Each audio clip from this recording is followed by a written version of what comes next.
Proverbs chapter 20. Let's just jump right in. Verse 1 says, wine is a mocker, strong drink is a brawler, and whoever is led astray by it is not wise. Right? Well, any of us who had any kind of experience with being drunk, this isn't necessarily talking about somebody having a glass of wine with dinner. This is somebody who's drinking to be drunk. We know, either by our own personal experience and having participated in it or having to deal with others who have. Wine is a mocker.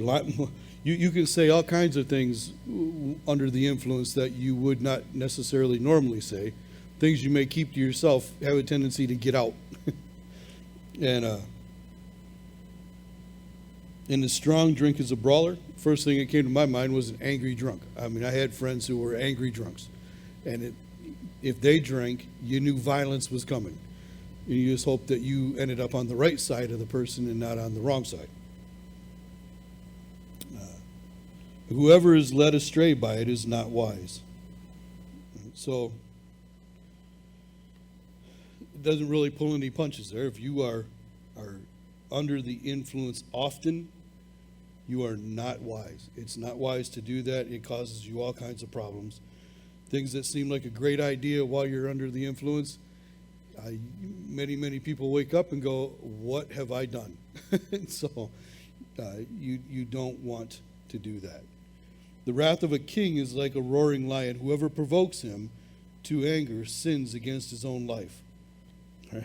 So if you're going to provoke somebody who has authority, then you're kind of going to get what you're asking for, is really what it's saying. If you provoke somebody who can take out his wrath upon you, and I think it implies there that you're doing it on purpose, you're going to get what you're asking for. Verse 3 says, it is honorable for a man to stop striving, since any fool can start a quarrel. Right? Matthew 5:9 says, blessed are the peacemakers, for they shall be called the sons of God. And that's what it's talking about there in the first part. It is honorable for a man to stop striving. Not that he personally is just striving as in trying hard or trying too hard to get something accomplished, but somebody who would step in and try to bring peace between those who are already fighting. Or maybe it's somebody who wants to fight them. Better, though, to make peace and to be able to make peace. It's honorable for a man to be able to have that kind of intent in his heart, because anybody can start a fight. Anybody can start a quarrel. And, I don't know if this should be something that should have been as much fun as it was, but I learned from my grandma to be able to argue. And it wasn't starting arguments where you're throwing things or you're screaming at each other, that kind of thing. But my grandmother would take the other side of any thought that I would throw out. She thought it was hilarious. It might not even be what she would believe. She would just automatically take the other side. The good thing in that, though, is it made me exercise being able to formulate an argument. Not a horrible argument or, a violent one or whatever. But it did take me a few times when I'm thinking, just the other day when we were talking about this, you were on my side of this. We were in agreement. Now you're taking the other side. What's going on? So it's called what?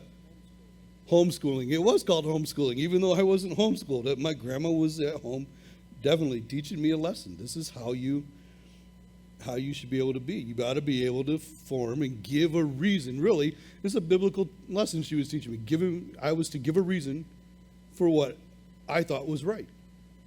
And she made me bring those reasons out. The lazy man will not plow because of winter, and he will beg during harvest and have nothing. And so he's not gonna not gonna plow because of winter. In other words, he's gonna be too late to the field. You know, it's not somebody who's too early to the field. It's because if you attach laziness to it, that would be an overambitious man isn't going to be able to plow in the winter. But if you're late to the field, you're not going to plow because it's winter. That's your excuse for not plowing? It's winter? No. Hey, you're not even trying. You don't have a plan. You don't have, you don't know what you're supposed to do and all that goes into it. And I'm learning. I like to learn this stuff, and I talk to Ron about it all the time. And I'm almost to the point where I can guess where it's going to be time for him to start plowing and planting, more planting. I mean, but anyways, I just like to know all that stuff. It says he will beg during harvest and have nothing. Now, the New Testament uses these kind of agricultural symbols all the time about one who is, and comparing one, not just lazy to the field. I mean, this is a practical application here, but at the same time, this is an application to how are we conducting our lives before God. What is our obedience like? Are we lazy Christians? And say, well, I've never really led anybody to the Lord. I've never even had an opportunity to, because we won't actually go out and do it, or we won't live the life even in front of other people. I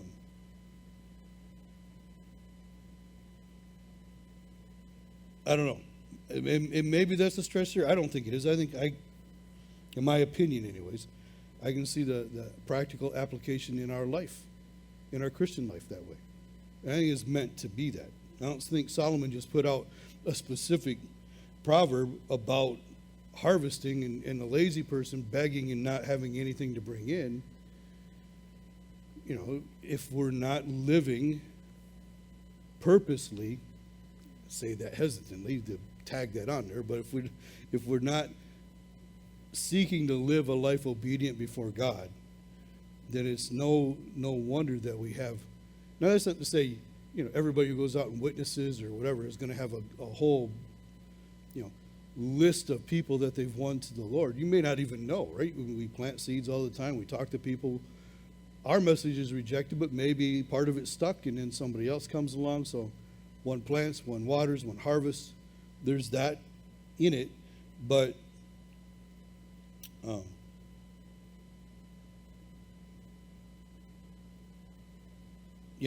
I think Jeremiah, his whole life, the prophet Jeremiah, 30 years of ministry and had nothing as far as a list of converts. And then you have Jonah, who reluctantly delivers a message and then goes out and waits to watch the destruction and is surprised when the whole city is converted and not even happy about his list of lives that were saved, So there's still a heart issue there. Anyways, I may have overtalked that one to a point where we don't even know what it meant anymore. Verse 5, it says, counsel in the heart of a man is like deep water, but a man of understanding will draw it out. And so, counsel in the heart of a man is like deep water. You're trying to figure out what's inside. You're thinking about things a lot. It's in the heart of a man. It's like deep in there. But then it takes somebody else, a man of understanding, that can draw that out of you. And so you don't necessarily just come across wisdom, and sometimes even just to get your thoughts formatted right, even in your own head, so it can come out to benefit other people. You need somebody else who has the experience to draw that out of you. You could go back to the example of my grandmother arguing with me. She was helping me, like I was saying, she was. Now, she thought it was a lot of fun, so I don't know how much she intended to help. But she was teaching me, literally, to be able to formulate an argument or a reason for what I believed in, the stand that I would take. And she was drawing that out of me. So somebody who has understanding, and if you're a person who's walked with the Lord for a long time, you've been studying the Word, It's not always for us to go up and say, bam, this is what this means. Draw it out of them. Ask them questions. Ask them kind of some leading questions to get them to talk, get their thoughts out so you know if they're even leaning in the right direction or not. But you lead them into that, not just force feeding everything. I had a friend who's a pastor a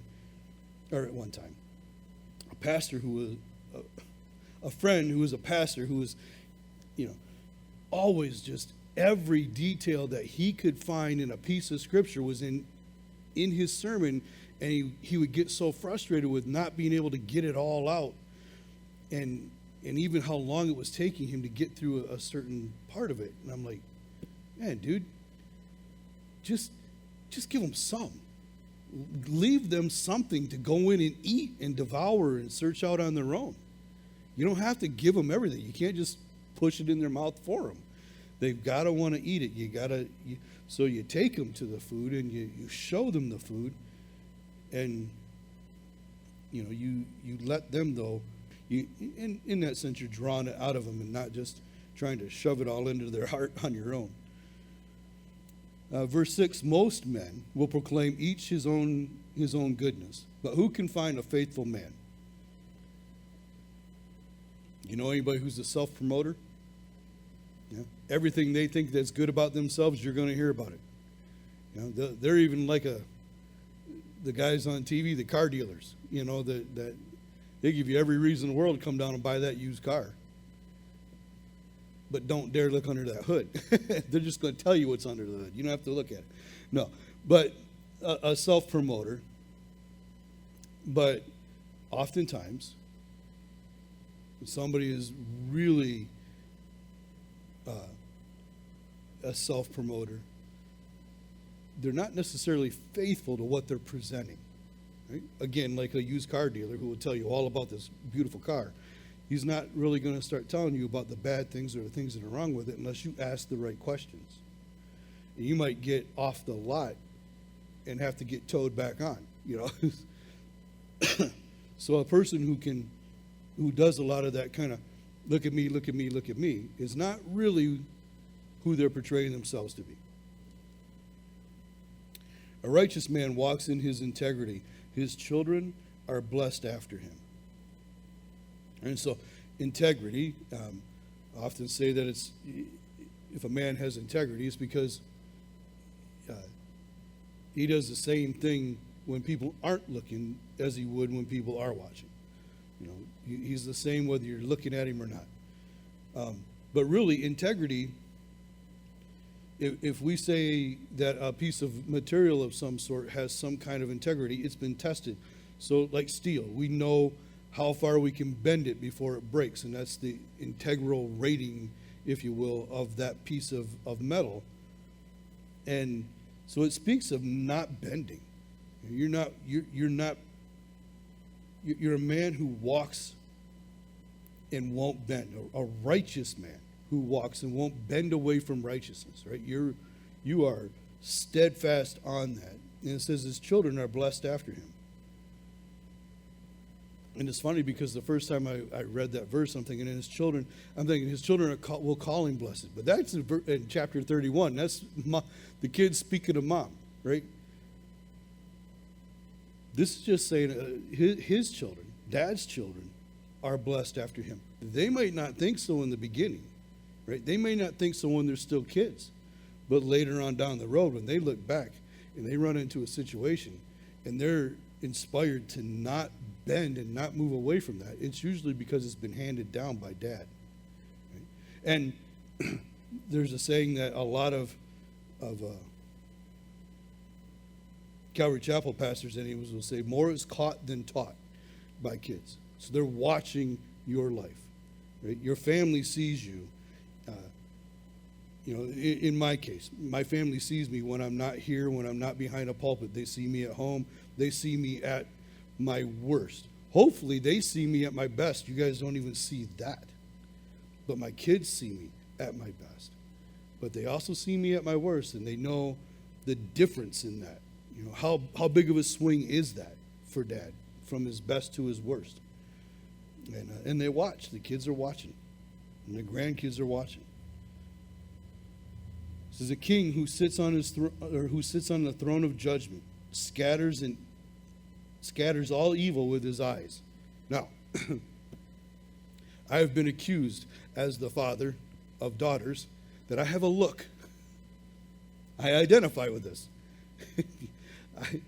I have in the past made more than one young man very, very nervous without saying a word. But even my kids know, man, if they're in trouble and they know for sure that I know, I don't even have to say anything. You know? And now, there's a different reaction between girls and boys. Boys kind of bow up a little bit and stiffen up a little bit unless they're really still, at a certain age, unless they're really still worried about dad's, whether dad is happy with them or not. But man, girls, they are fragile. And more than once, just my look has done more damage than it probably should have. And the thing is that it's not even intentional. Sometimes I think, I didn't even try. I wasn't trying to give a look. But it's just the way your face is, Dad. Well, I'm sorry. This is what God gave you. So, but I had a group of young men one time teasing me in a youth group about having the look. They say you have a look where you can just like back somebody down. And a part of that was developed because I was one of the smallest kids in school. And, you like to make people think that you believe you could win a fight if you had to. So you don't mess with the little guy, right? Because of the look in his eyes. And they kept pushing until I was aggravated enough to go ahead and put the look on. And they were like, all the boys freaked out. They're like, whoa. They weren't even trying to date one of my kids. They just wanted to see it. But nonetheless, that's what it's talking about. A king, the wrath is coming just by the look in his eyes. And think about some of the descriptions of Jesus when he's glorified, having eyes like flames. And that generally speaks of wrath. That's not a loving, gracious God when you're looking in his face and you see fire in his eyes. That's the king who's coming to deliver justice. Who can say, verse 9, who can say, I have made my heart clean. I am pure from my sin. And we just went over this on Sunday in John chapter 16. There's only one person who can say that, right? And that's Jesus. Nobody can say it. The Bible tells us that all have sinned, all have fallen short of the glory of God. And not only have we sinned and fallen short, we can't purge our sin from us ourselves. Only he can do that. And the only one, according to John chapter 16, verse 8 through 11, the only one who's ever been able to walk into the presence of Jesus in the presence of God, the presence of God the Father, is Jesus. Right? He's the only one who lived his life completely perfect in obedience before the Father and was able to go into then the throne room of God on his own merit. The rest of us can never do that. We have to go on his righteousness has to be imputed or put on us. And that only comes because we humble ourselves before him. We confess that we are sinners. We understand, we know. We confess him as Lord, and we believe in our hearts that God raised him from the dead according to Romans chapter 10, and we'll be saved. But we cannot do it on our own merit. Verse 10, diverse weights and diverse measures, they are both alike, an abomination to the Lord. And so one person put it this way: when you would buy in ancient times, you would have a set of scales and you'd have a set of weights. And when you would sell, you often had a different set of weights. So in one weight would try to get your favor and bring things that needed to be weighed out and bought by whatever the weight measurement was. So, if you were buying flour by the pound, which it wouldn't have been pound back then, but if you're buying flour by the pound and you're the one with the measurement or with the weight, you might set a 1 pound weight on your scale, measure out the flour, but if your weight was a little heavy, then you would get more flour. Then when you turn around to sell it, your weight might be a little light so that you're giving off and selling less flour And so that's why it's an abomination before God. So to cheat at business, let's just put it that way.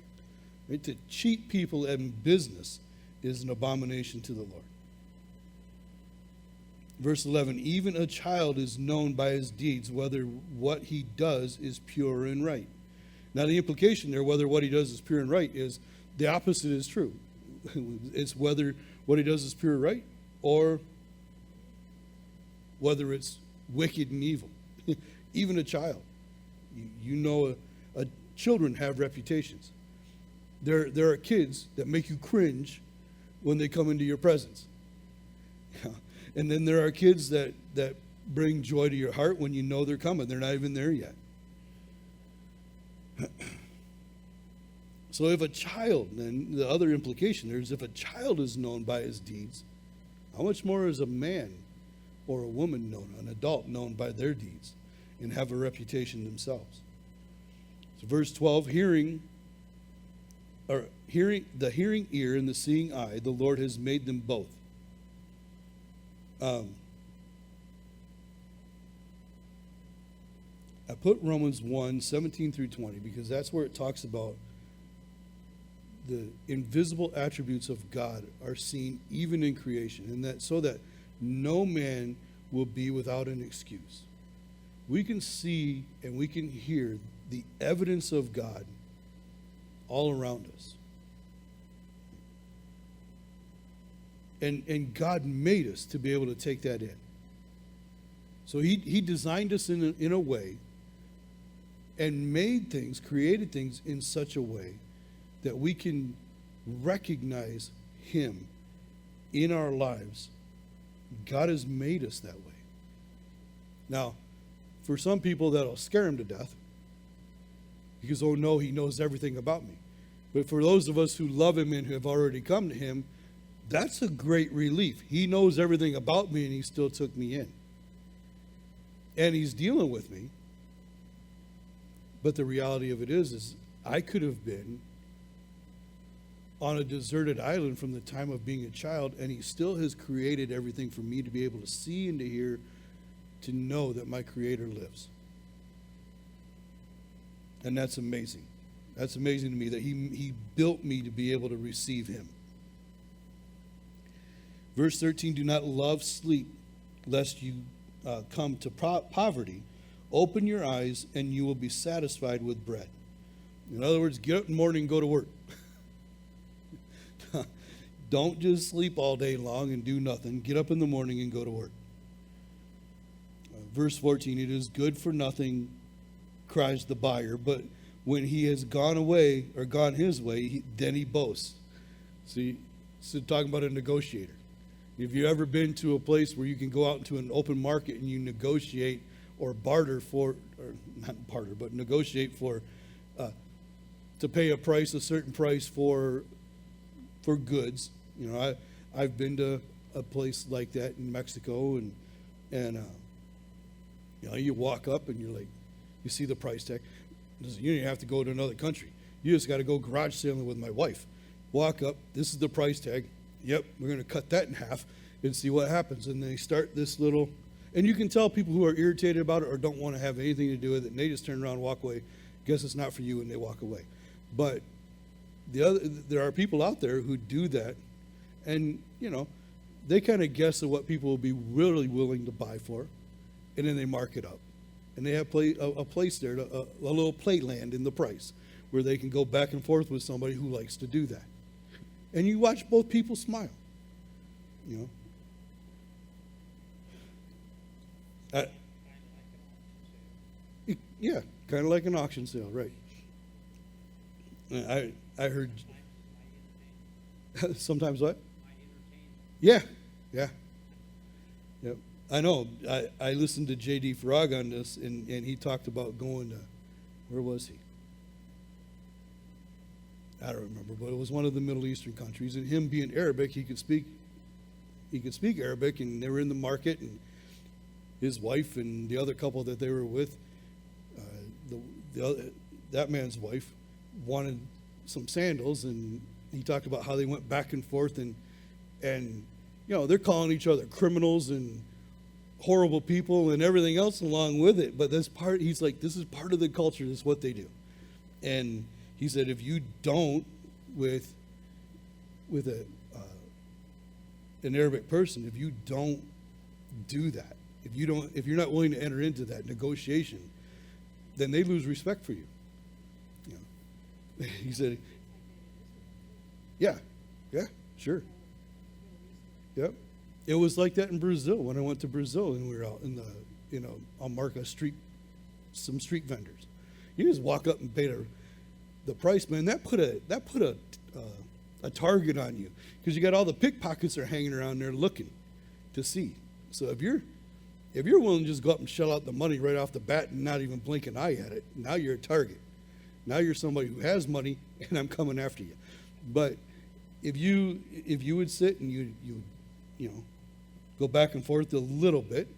Now I've never been like like J.D. Farag was with a guy and hurl the insults and everything back, but he said it ended with the man looking at his wife and said, "Your husband is horrible, and if I were married to him, I would kill him. I would slit his throat." He said that's how it ended. But I'm like, yeah, I want to go to a market with you. I want to watch that happen. But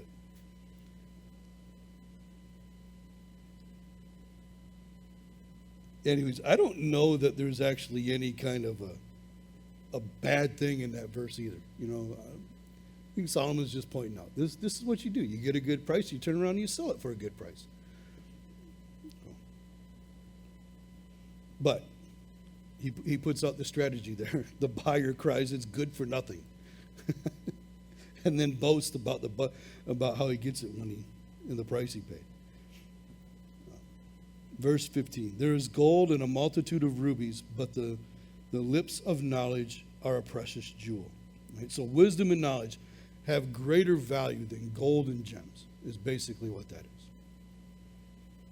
Take the garment of one who is surety for a stranger, and hold it as a pledge when it is for a seductress.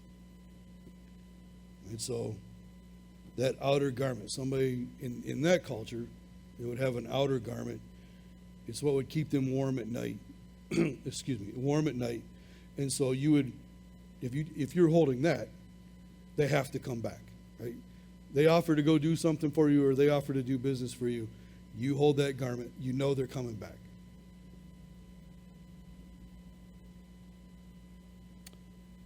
Verse 17, bread gained by deceit is sweet to a man, but afterward his mouth will be filled with gravel. It sounds like my voice right now. And so think about it. There's people who do these kind of things who are deceitful, who are trying to get away with things, who are shoplifting or stealing of any kind. Part of it is the rush. It's not necessarily the value of what they've taken. It's the rush of having gotten away with it, the excitement of having gotten away with it. So in the moment, he's saying in the moment it's sweet. In the moment you feel great because you got away with it. But afterward, after that moment's passed, bitterness comes in. And now you need to go do it again to get the rush back. And so, excuse me. That's what that is saying. Verse 18, plans are established by counsel, but wise counsel wage war, or by wise counsel wage war. Right? So get input into your decisions before you do it. Don't just go off and, have these big plans that only you have thought up, only you have put into, only you have formulated, and then go and try to execute them. But instead, take your plan to a friend. Whatever it might be about, take your plan to a friend, somebody who knows what you're getting into, what you're working at. Go to them and get their input, And especially if it's something, Solomon would have been in a position to wage war against somebody. That's why you have advisors. Now, we have a situation in our country where it doesn't seem like this, whatever counsel he got, was very good. It was horrible. And now you have those in the past, from the past, retired generals that are like, this person needs to resign, and this person needs to resign, and all the way up. You know, it was bad, a bad deal, a bad execution of a bad deal. And nobody, I don't say nobody wants to take credit for it, because one man seems to be okay with taking credit for it. But nonetheless, it was a bad deal. It wasn't good counsel, and so it says right here, wise counsel. Go to people who are wise. Verse 19, he who goes about as a talebearer reveals secrets. Therefore, do not associate with one who flatters with his lips. Right? So one who goes about as a talebearer reveals secrets. Somebody who gossips, if they come to you and they're going to gossip to you about somebody else, they're bringing the juicy tidbits about somebody else's situation or life, don't think that they won't turn around and go back and gossip about you. So that's the second half of the verse there. Therefore, do not associate with one who flatters with his lips. The flattery of somebody you know is a gossiper is just a big setup to gain more gossip from you or about you, and to take it someplace else. Flattery is not good most of the time. Whoever curses his father or mother or his mother, his lamp will be put out in deep darkness. Well, we already know that there's the commandments to honor your mother and father, right? And Paul's encouragement to honor your mother and father so that it may be well with you, for this is the first commandment with a promise that you will live long. Here, it says if you don't, your lamp's going to be put out in deep darkness. And I think that's more than just you're going to end up in a dark room somewhere. That pushes you from God to dishonor your mother and father. Now, I know that there are mothers and fathers who have made it hard.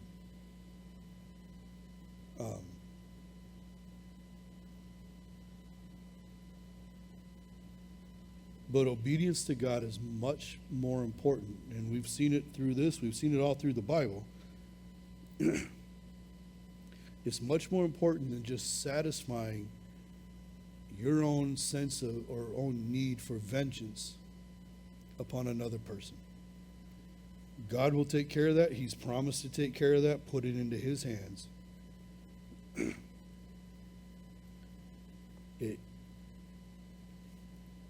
I think one person put it this way: respect is earned. This isn't talking about respect. Honor is what God says is due. Right? So you pay honor. But honor and respect are not necessarily the same thing. You can honor a position without having respect for who that person is or who they've brought it out. So that's why I might say, hey, I respect the office of the president. I may not respect the man who is there. I'm going to honor the office of the president. And so in that case, I can disagree with everything that man puts out, whoever it may be. But if he was to come here on a Sunday morning, we would give him all the respect due the President of the United States. I'm not going to say, no, I'm not going to hold back the truth. Because if I hold back the truth, I'm not honoring the president. If what I'm teaching, and I'm not going to change what I'm teaching because he would walk in our door either. I'm going to tell the truth, and I'm going to speak whatever God has given me to speak for that morning. I would assume that if the president showed up unannounced, then God brought him here, and whatever I had to speak, whatever he'd given me to speak, was for him. For everybody, but for him. And honestly, it would be to honor God more than it would even be to honor him. To hold to the truth of God's word rather than worry about what a person at any level thought about me or how they might treat me. Right? So you're going to honor your mother and father. If we'll honor our mother and father, it's much easier to honor our God, because we do not understand everything he does, or why he does some of the things he does, or why he allows. We get those kind of questions all the time, right? Why does God allow evil? I don't know that I can give somebody off the cuff an answer that would satisfy them. But in me, they may have a great example that I can't defend necessarily. And all I can say is, somehow God's going to use it for good. May not be to me personally. It may not be to that person who's asking the question personally, but somehow in that, and we could take the extreme of Afghanistan, somehow in that situation, God will take that in somebody's life and use it for good. Even the disgrace that we've seen in the last 2 weeks. On a broad scale, disgraceful. But in somebody's own personal life, it may be the thing that God uses to bring them to him. Is it still bad? Yep. But what the enemy, what the world intends for evil, God can turn around and make it good, or use it for good.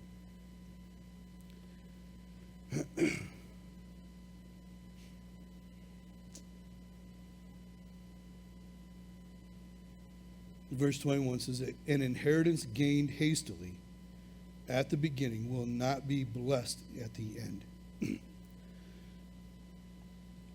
Almost without fail, everybody that I've read or heard teach on that uses the example of lottery winners. An inheritance gained hastily at the beginning will not be blessed in the end. Well, it's an astronomical number of lottery winners that in 5 years it's all gone. Doesn't matter how many millions there are. At the end of 5 years, it's all gone because they don't know how to handle that kind of money. All they do when they're buying their tickets is dream about how they're going to spend it without any wisdom put into it. Very few of them take that money and go to a financial advisor and say, how do I make this work for me? They just go, huh? No, but it's that hasty inbringing of a ton of money. So I guess, you could take a lazy person who doesn't want to work, who's waiting for grandpa to kick off and leave him a bunch of money. It's still the same mentality. It's all going to be gone really quick. But you're right, it's not really a definition of inheritance. So every single one of those guys need to have a letter written to them. You need a better example. No, I mean, but that's the idea. It's not an inheritance necessarily in that case, but it's the same result. Many people who have gotten big inheritances still don't know what to do with them. They don't try to figure out what to do with them. Whoever left it to them didn't teach them how to handle the money, and it's gone.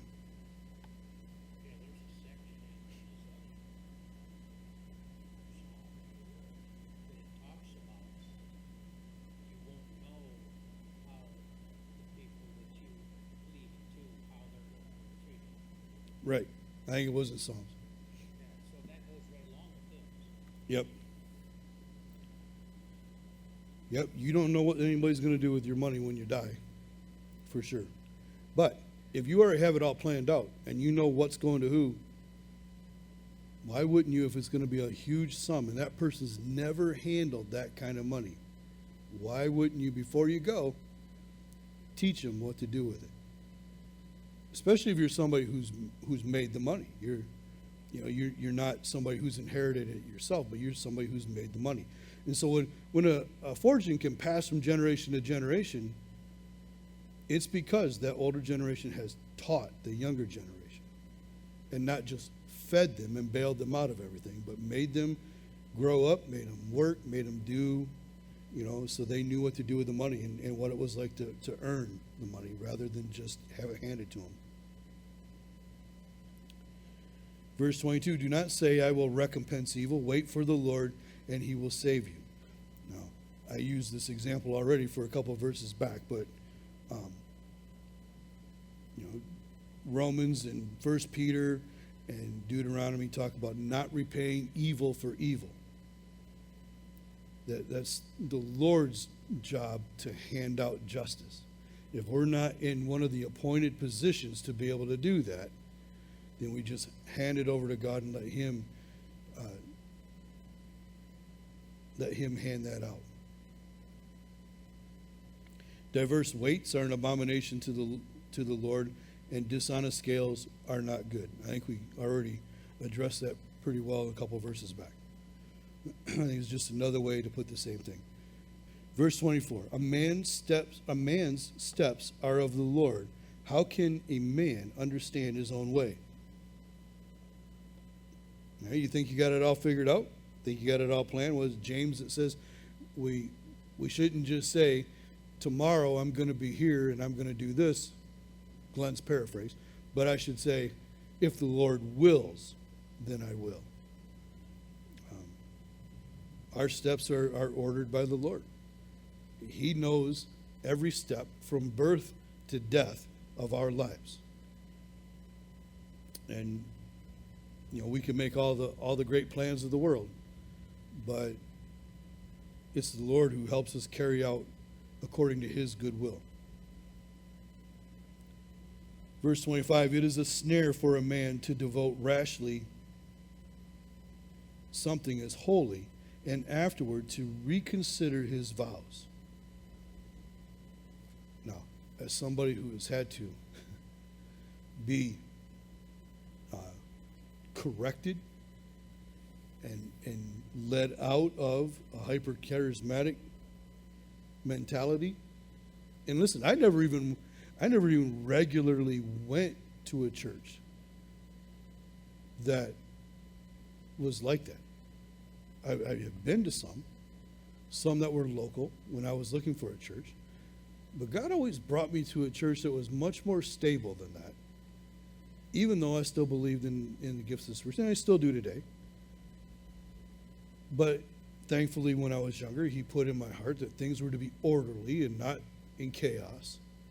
And so that's not to say I was never caught up in a moment and never emotionally caught up into the chaos, but it wasn't there was no satisfaction that stayed with that, so much like being drunk. And so it didn't set well with me that there was no continued satisfaction in that I would have to go and chase that high every time. And so you don't want to just hastily declare something to be holy. Now,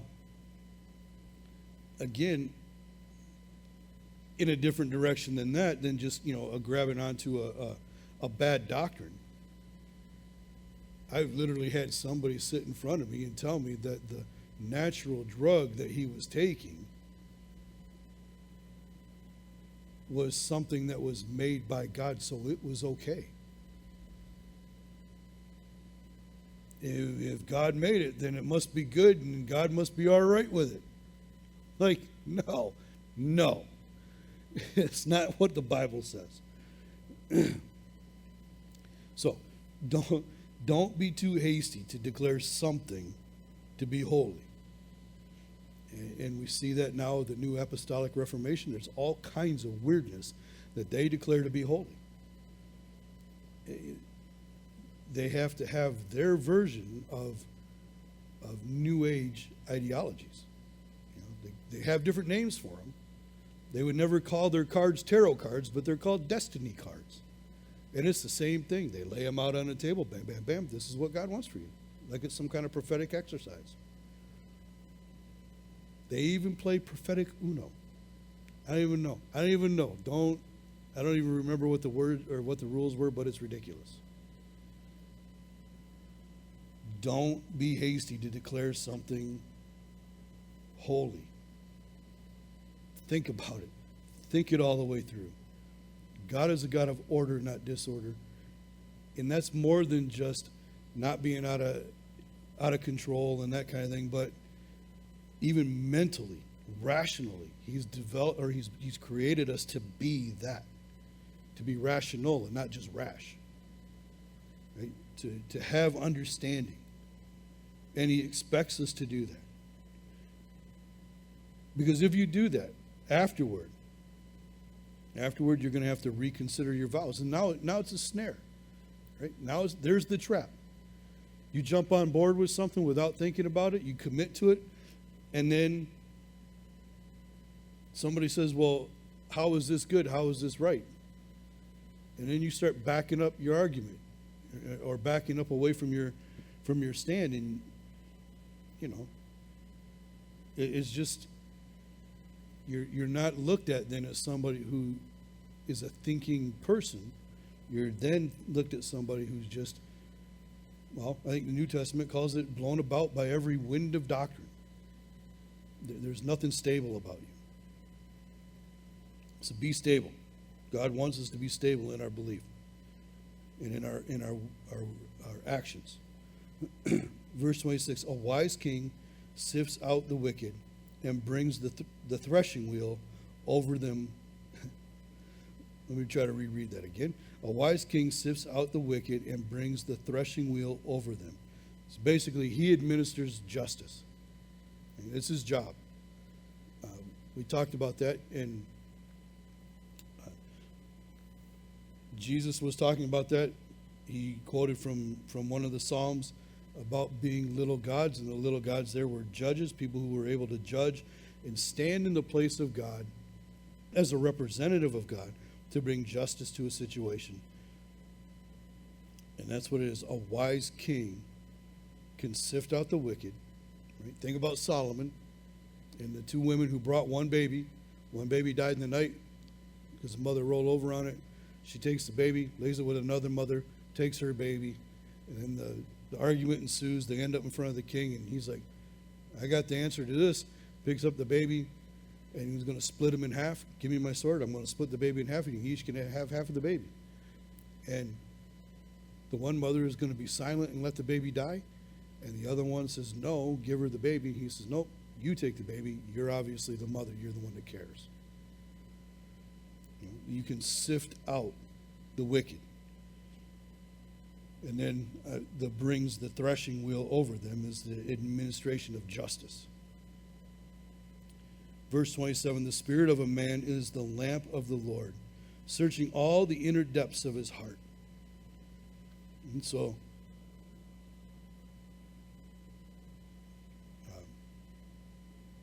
the inward part of us, our spirit, is how the Lord communicates to us.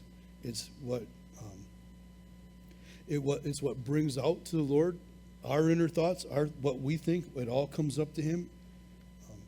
But it's the lamp of the Lord. It's our ability to take in and understand His Word, so that we have the light of God inside of us, so that we know and can make right choices and go in a right direction. The first couple of chapters of, I want to say 2 Corinthians, kind of talks about that. Mercy and truth preserve the king, and by loving kindness he upholds his throne. Mercy and truth preserve the king, and by loving kindness he upholds his throne. If you're in a position of authority, what are you known for? Just being wrathful all the time? I mean, I've had bosses I didn't want to go see for anything, not good news or bad news, because it was never anything good that came from them. They were always harsh. They were always rash. Seemed like they were always looking for a fight. It's the one who even if there was something wrong, could conduct himself well, was merciful, but wanted the truth. Right? And generally those men who or women who tried to be that, if you were bringing the truth to them, mercy was much more likely to come your way, or in the way of the situation, and a tenderness or a loving kindness would come to that, situation and help resolve the situation. But if you didn't tell the truth, if you didn't bring truth and you brought a lie instead, that changes the whole scene, doesn't it?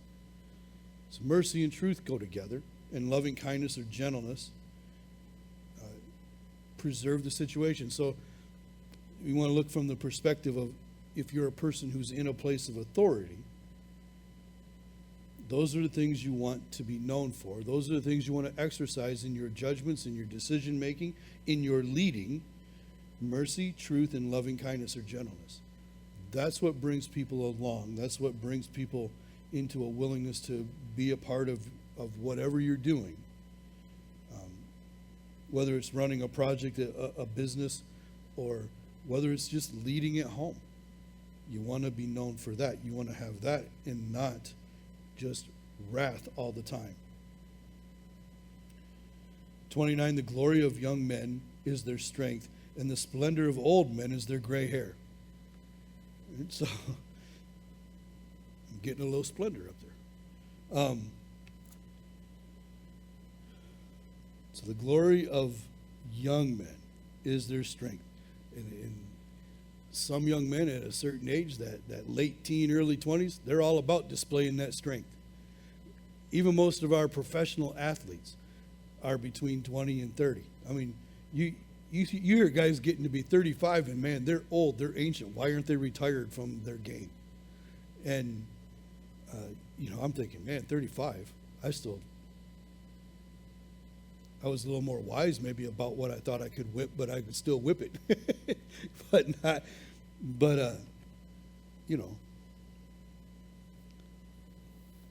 And when I was younger, man, I go out now and try to dig a post hole. It takes me forever.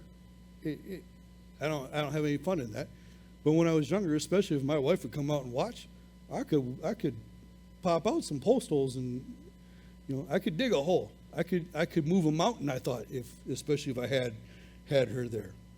I could show off. I think that's what it's talking about. The glory of the young men is their strength.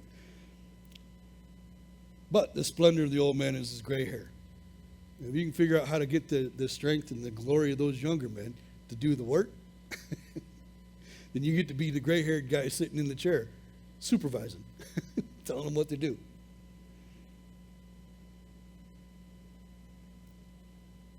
Verse 30, blows that hurt cleanse away evil, as do stripes the inner depths of the heart. And I think we probably have talked about this a little bit, but there's truth in that, whether we want to admit it or not.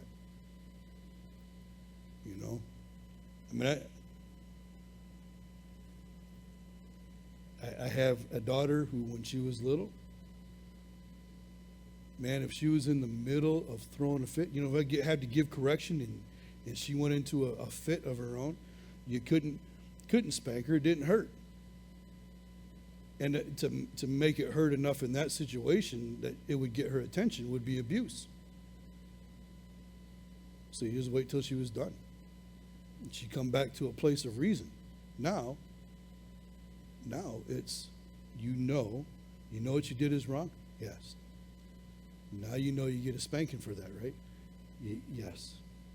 And the tears would be coming before you ever even did it. And it was different tears. It wasn't screaming. It wasn't out of control. It was the tears of having disappointed mom or dad. And the broken heart for having done that. And the healing that comes very quickly from that. Where correct discipline has been applied. And now it's come up from a spanking and hanging on dad's neck. And knowing that dad didn't want to do it. Because it's not dad's no longer angry, you're no longer out of control. We're both being rational. But dad's going to follow through with what he says he's going to do. But then it's come right to dad's neck and right into dad's arms. And everything's okay. And, it's not, you're not separated out. You're brought back in. You're going to, she'd come and sit with me and The punishment didn't carry on longer than that. It didn't need to. And, you know, she could still be hard-headed, but I couldn't probably be more proud of her than I am today. So she thinks deep, and she's a good adult, and I don't have any problem saying that. So we'll stop here tonight. That's a good place for me, anyways, to stop. And hopefully, well, it's another 30 verses. These are some long Proverbs here at the end, long chapters. Maybe we can get through a couple next week. But I don't think my voice is going to hold out this week. So, and it's already getting late. So, all right, let's pray. Father, thank you for your word and your instruction. And Lord, I pray that we would always be humble enough to receive it. And Lord, even if, and sometimes I get in that position where I want to move faster and things seem repetitive, and yet I need to slow down and take it in, because if you said it more than once, it's because I need to hear it more than once. You want us to get it right. You want us to know. You want us to know these things and not just be guessing at them. And so thank you again for your word and your encouragement. Lord, help us to be wise as we go throughout this week, to make right choices and things and decisions that honor you. And Lord, again, you remember our prayer list, and I know you won't forget. We're thankful for answered prayer and the prayers that will be answered. Keep us safe as we head home tonight, Lord, in Jesus' name. Amen.